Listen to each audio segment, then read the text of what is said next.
السلام عليكم، ازيكم حبايبي؟ عاملين ايه؟ يا رب تكونوا بخير. الفيديو بتاعنا النهارده مميز جدا وجميل جدا. هنعمل فيه سندوتشات جاهزه كده لللانش بوكس او فطاير بعجينه هشه قطنيه جميله جدا. وهقولك على المقادير بالكوبايه وبالجرام، ولو مش موجود عندك مكون هقولك ممكن تستبدلي مكانه ايه او ممكن تشيليه خالص. وبسيبلك كمان المقادير مكتوبه في صندوق الوصف تحت الفيديو. بنوصلها ازاي؟ بنضغط على عنوان الفيديو مره بيظهر لنا عرض المزيد، بنضغط عليها بنلاقي كل المقادير مكتوبة بالكوباية وبالجرام. وهنعمل كذا نوع للحشوات كده، واقولك برضو على انواع تانية كتير واحنا شغالين مع بعض. بتكلم معاكي على التفاصيل كلها علشان تطلع معاكي بالجمال اللي انتوا شايفينه ده. لو تابعت الفيديو للنهاية هتبقي استاذة في المعجنات. العجينة بتاعتنا النهاردة تنفع معاكي في حاجات كتير جدا. تابعوا معايا الفيديو للنهاية، ولو عجبكم الفيديو ما تنسوش اللايك والشير والاشتراك في القناة وتفعيل زر الجرس على الكل عشان يوصلكم كل فيديوهاتنا اول باول. ان شاء الله تستفادوا منها. شايفين قد ايه العجينة بتاعتنا طرية وهشة جدا؟ يلا بينا نسمي الله ونشوف هنعمل ايه مع بعض. اول حاجة هنحضرها معانا هي الخميرة.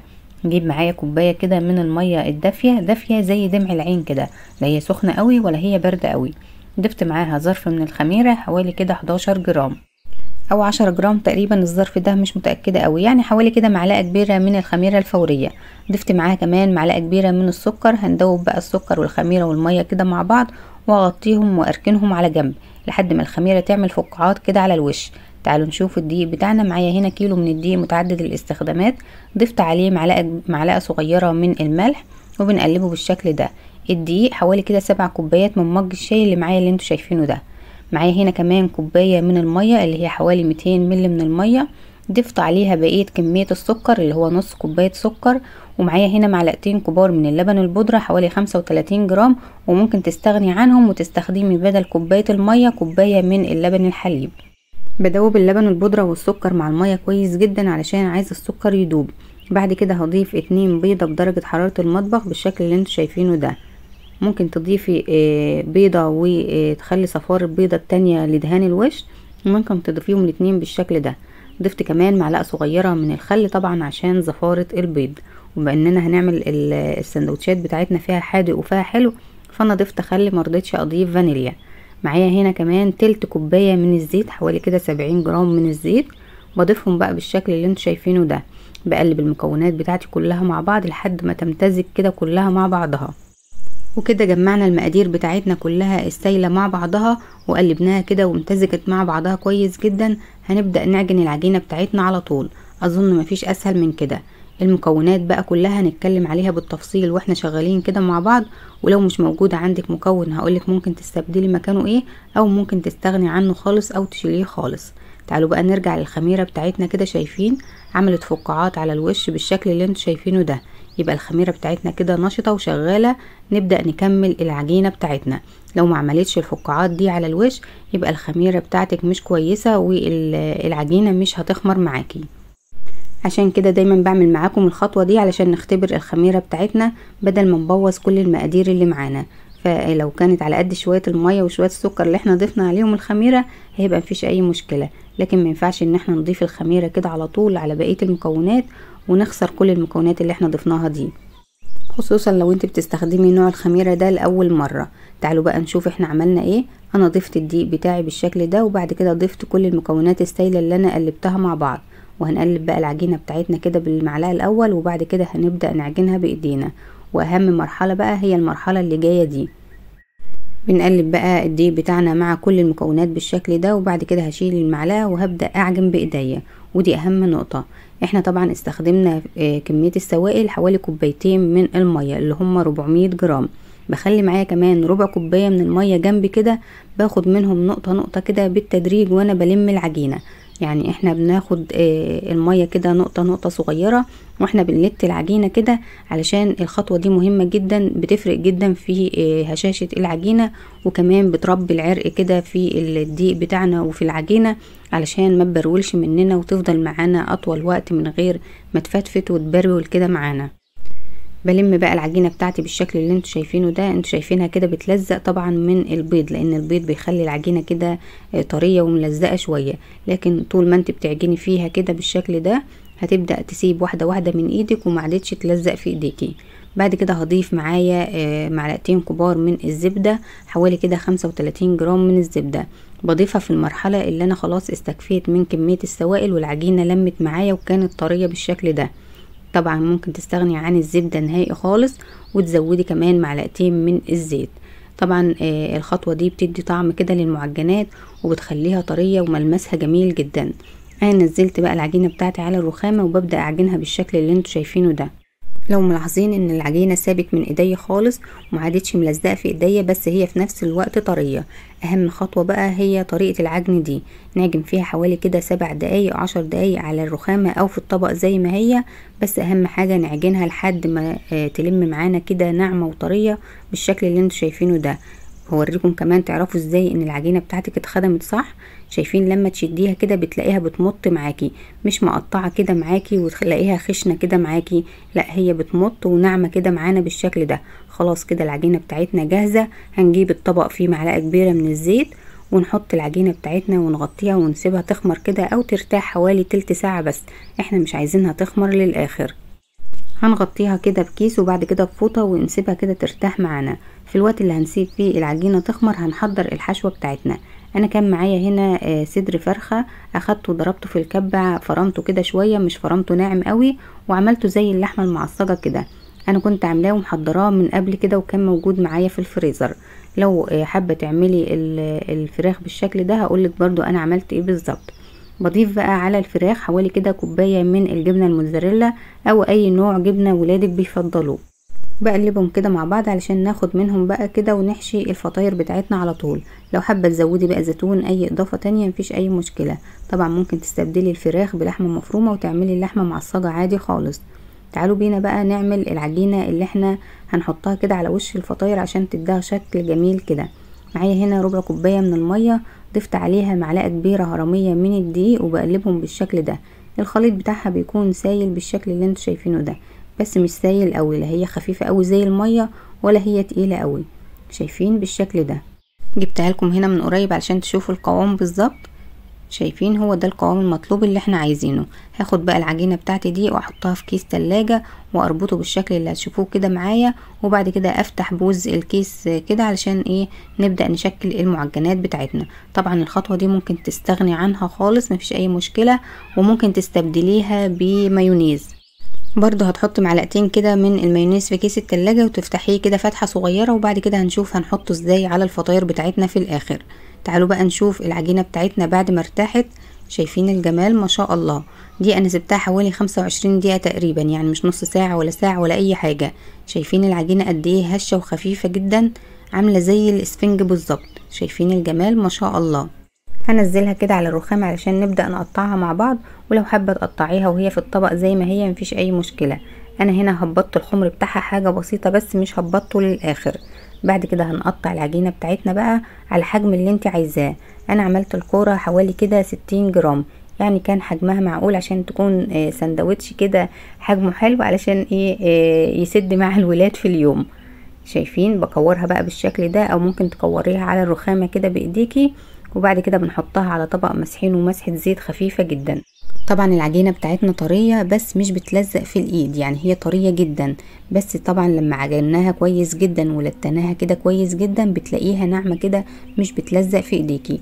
فلو حسيتي ان العجينة طرية قوي معاكي بزيادة مش عارفة تتحكمي فيها، رشة دقيق خفيفة جدا او مسحة زيت برضو خفيفة جدا. ما تكتريش لا زيت ولا دقيق علشان طبعا لسه هنقفل العجينة بتاعتنا فتتقفل معانا بكل سهولة. شايفين انا بكور العجينة ازاي بالشكل ده. بنقفل بقى القفلة اللي من تحت دي، وبعد كده هنكمل باقي الكمية، وتعالوا هنشوف هنعمل ايه بعد كده. طبعا العجينة بتاعتنا النهاردة ممكن تعتمديها كده في اي فطاير انت عايزة تعمليها. عجينة هشة وخفيفة وكمان مغذية كده، فيها البيض واللبن، جميلة جدا. لو انت حابة تعمليها عجينة اقتصادية زي عجينة العيش الفينو اللي كنا عملناه في الفيديو اللي فات مع بعض، مفيش اي مشكلة، هتكون برضو جميلة جدا. هنا بعد ما خلصت بقى الكمية كلها غطيتها كده بكيس وبعد كده بفوطة، وهبدأ اشتغل فيها على طول. هاخد اول كورة انا قطعتها وامسح السطح بتاعي كده مسحة خفيفة جدا من الزيت. حاجة بسيطة جدا، وببدأ افرد العجينة بالشكل ده. بصراحة هي ما كانتش محتاجة النشابة، هي اول بس كورتين كده علشان كانت لسه ما ريحتش معايا، فكانت بتمط معايا بالشكل ده. لكن بعد كده لما خمرت وارتاحت كده معايا وانا شغالة، بقيت افرد بايديا عادي خالص، ما كنتش محتاجة النشابة. بفرد الكورة بتاعتي بقى على شكل مستطيل بالشكل اللي انتوا شايفينه ده، وبخلي السمك بتاعها يكون معقول، لا هي تخينة قوي ولا هي خفيفة قوي، طبعا علشان ما تتقطعش مننا واحنا بنقفلها والحشوة تخرج منها وقت التسوية. بحط بقى الحشوة اللي معايا في نص العجينة بالشكل اللي انتوا شايفينه ده. بحاول على قد ما اقدر اخلي الحشوة متوزعة على كل العجينة وفي النص بالشكل ده، وببدأ بقى ألم الأطراف على بعضها، طبعا لأن العجينة بتاعتنا طرية فهتلاقيها بتلزق في بعضها على طول. شايفين بالشكل ده. أهم حاجة بقى نقفل كويس جدا علشان الحشوة ما تخرجش وقت التسوية. شايفين بالشكل ده. هبدأ ألم الأطراف على بعض وأضغط عليها كده، أقرص عليها علشان تتقفل مع بعضها كويس جدا.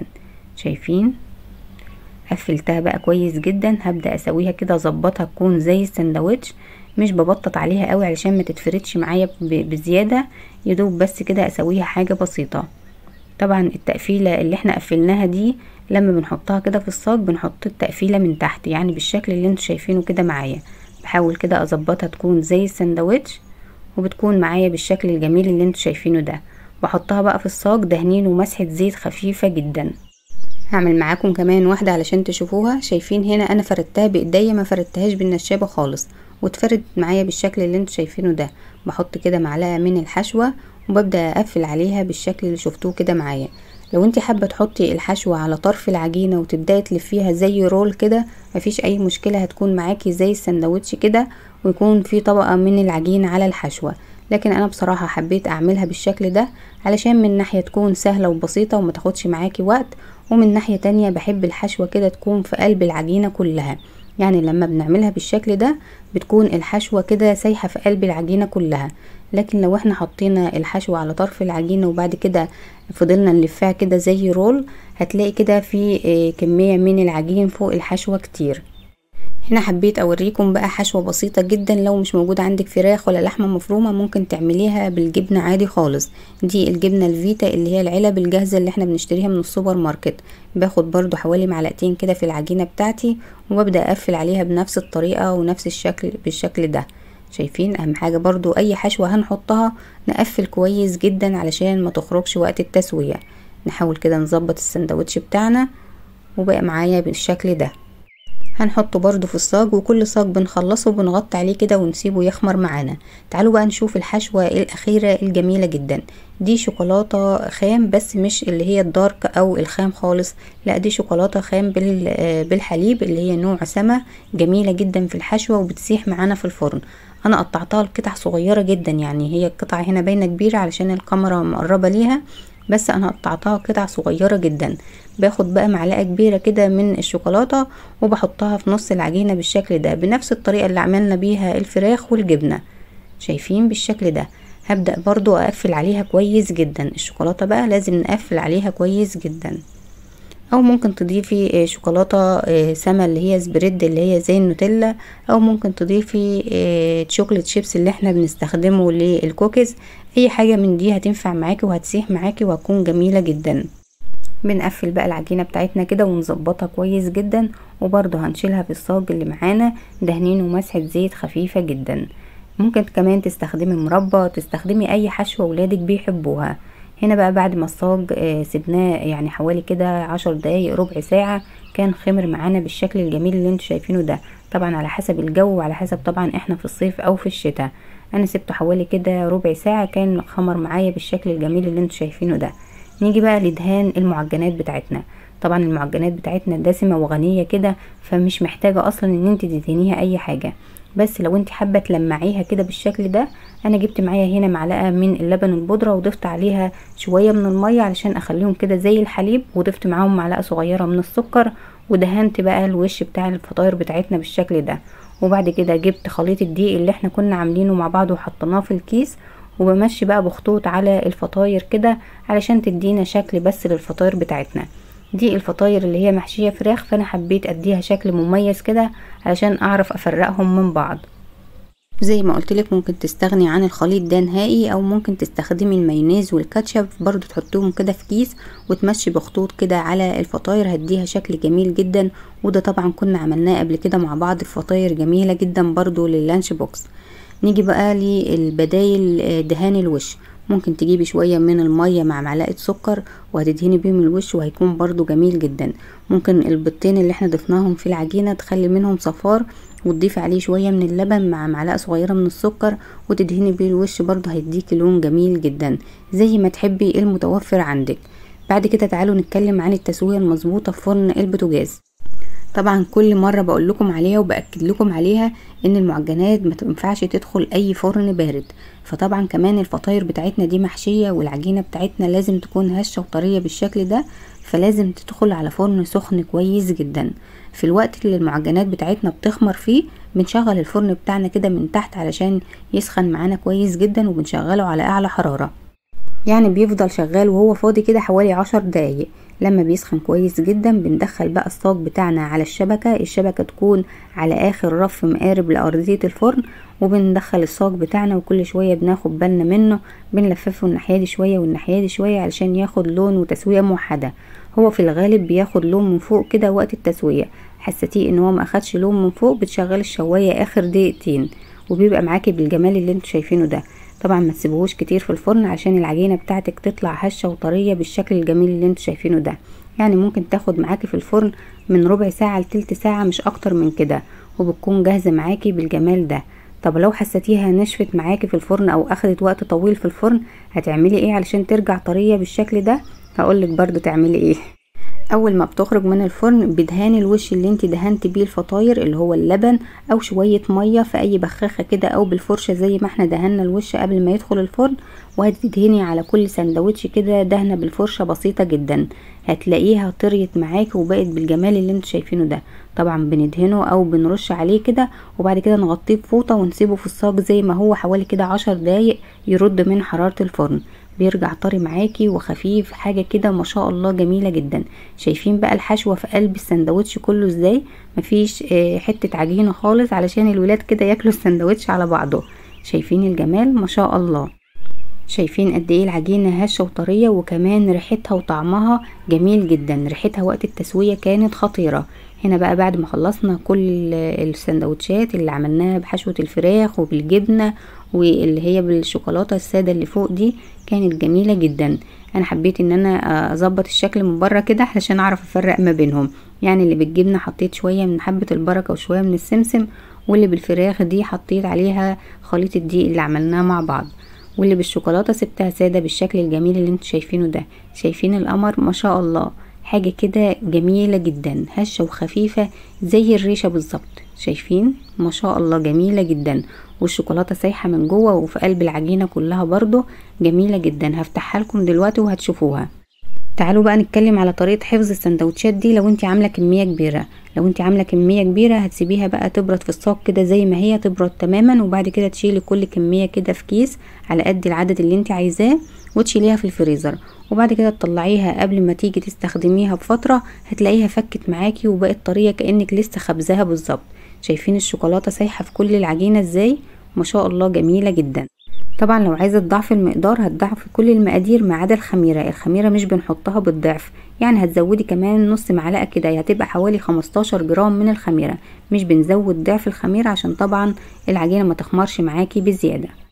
وبكده الفيديو بتاعنا يكون خلص. اتمنى ان يكون عجبكم واتمنى ان انتوا تجربوه، ولو عجبكم ما تنسوش اللايك والشير، وانتظروني في الفيديو الجاي ان شاء الله. والسلام عليكم ورحمة الله وبركاته.